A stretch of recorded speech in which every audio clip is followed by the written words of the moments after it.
It started with a burger and fries. Just a simple order, a routine transaction, until it wasn't. That night at a small McDonald's on the outskirts of New York City, Emily Carter was just trying to make it through another shift. The bright fluorescent lights buzzed overhead, the faint scent of fryer oil clinging to her uniform. It had been an exhausting evening, a never-ending line of impatient customers tapping their fingers against the counters as they placed orders.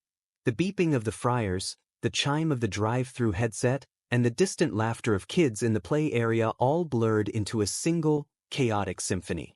Emily sighed as she glanced at the clock. Just 2 more hours. She was already thinking about her aching feet, the long bus ride home, and the pile of bills waiting on her kitchen counter.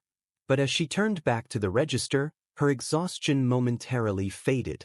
Because standing in front of her, looking both out of place and strangely ordinary, was Barron Trump.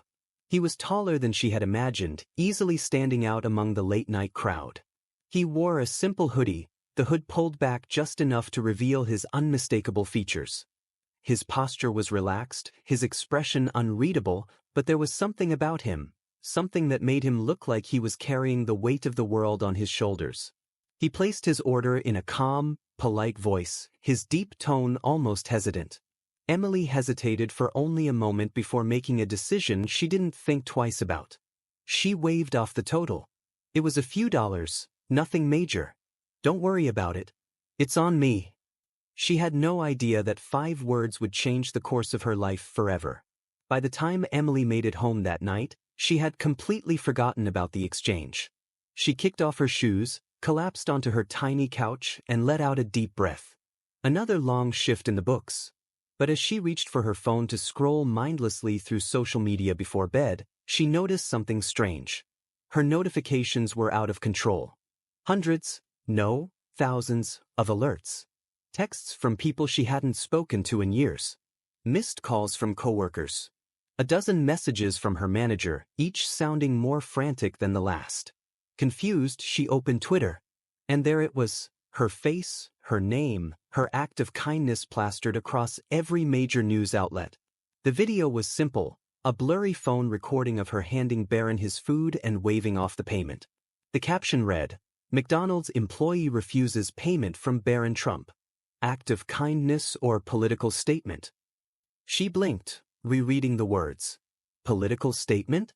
She had only wanted to do something nice. The reactions were a whirlwind.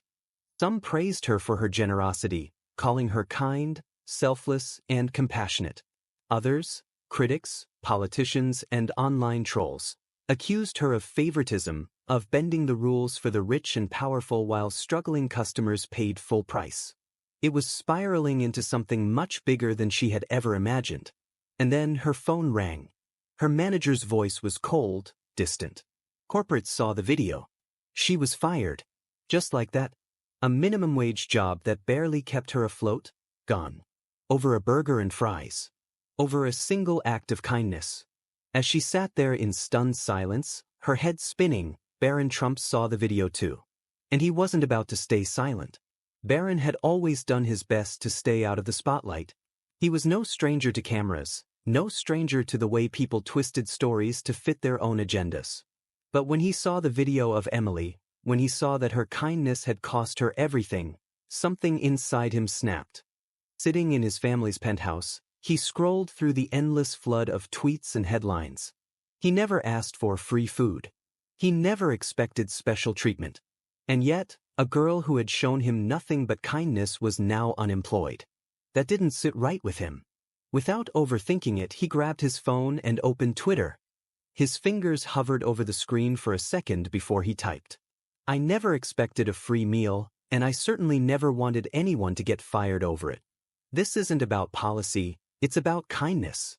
No one should lose their job for showing generosity." He hit send.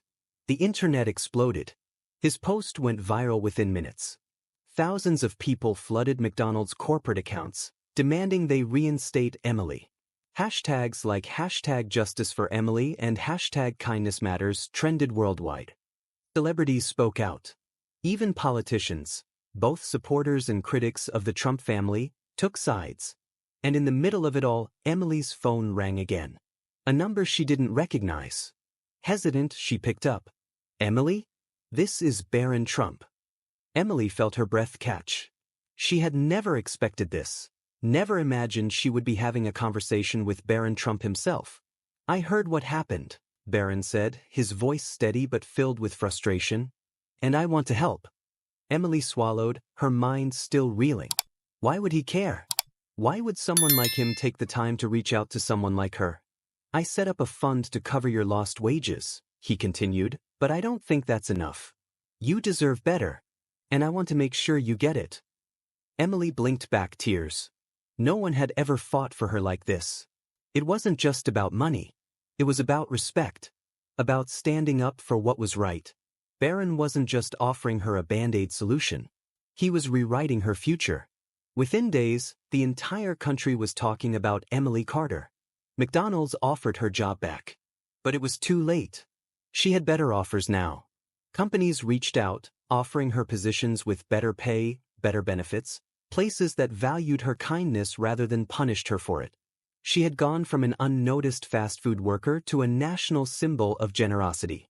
As she sat in her tiny apartment, staring at her phone, she realized something. One act of kindness had changed her life. And Barron Trump? He had proven that sometimes, the quietest voices make the loudest impact.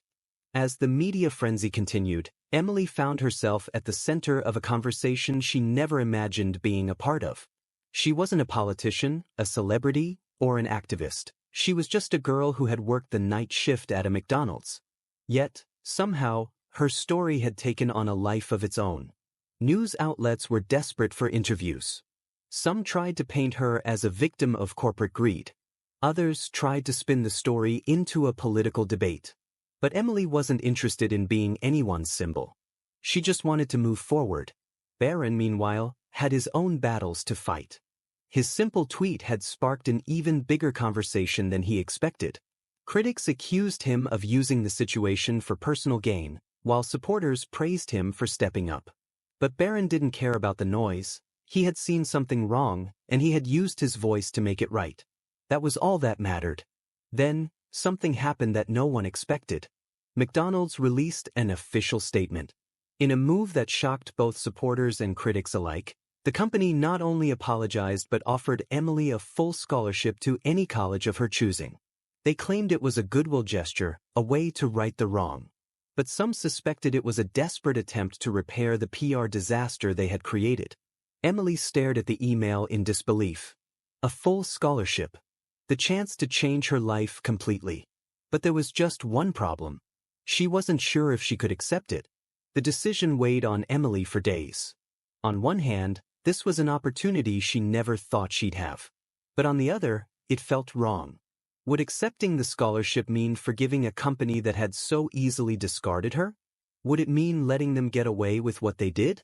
Would it mean allowing them to turn her act of kindness into their redemption story? She had no answers. And then her phone rang again. Hey, Emily, Barron's voice came through, steady as always. She let out a breath. Hey, I saw the statement, he said. I just wanted to check in. How are you holding up? Emily hesitated. I don't know. This is all so much bigger than me now. I get it, Barron said. And somehow, Emily knew he really did. There was a pause before Barron continued. Do you want my honest opinion? Emily nodded, even though he couldn't see her. Yeah, I do. I think you should take it, he said simply. Not for them. Not for anyone else. For you. Emily felt tears welling up in her eyes. But doesn't that mean they win? Barron's voice was calm, thoughtful. No, it means you win. They didn't give you that scholarship out of kindness. They gave it to you because you made them realize their mistake. Because you had the whole world watching. That's power, Emily. And now, you get to decide what to do with it. For the first time in days, Emily smiled. She knew exactly what she had to do. The next morning, Emily made her decision public. But she didn't just accept the scholarship, she made a statement.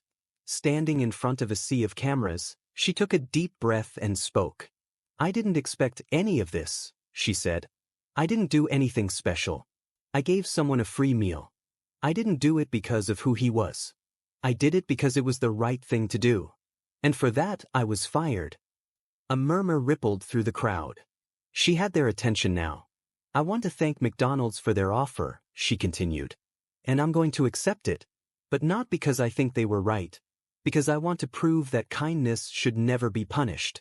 And because I want to show every fast food worker, every minimum wage employee, every person out there struggling, that one act of kindness can change everything. The crowd erupted in applause. Emily wasn't just a former McDonald's employee anymore. She was a voice. And Barron Trump? He watched it all unfold from the sidelines, a satisfied smile on his face. Emily's story continued to spread. More companies reached out, not just to offer her jobs, but to rethink their own policies. Some fast food chains announced new guidelines. Employees would no longer be penalized for occasional acts of generosity. People around the world started sharing their own experiences. Stories of kindness, of standing up for what was right. The internet had been filled with outrage, but now, it was filled with hope. Meanwhile, Emily started school. For the first time in her life, she had a future she could control. A future that wouldn't be decided by how many burgers she could flip in an hour. As for Barron, he stayed out of the spotlight. He had done what he needed to do. He had used his voice when it mattered. And he knew that sometimes, the biggest impact comes from the quietest actions. Months later, Emily sat in her dorm room, scrolling through old articles about her story. She still couldn't believe how far she had come. She smiled as she came across a familiar tweet, Barron's original post. She thought about messaging him, thanking him again. But something told her he already knew. Because in the end, it wasn't just about her. It was about kindness. About standing up for what's right. About proving that one small action can set off a chain reaction that changes lives. And as she closed her laptop and turned to her books, she knew one thing for sure. She would never stop paying that kindness forward. Because kindness always wins.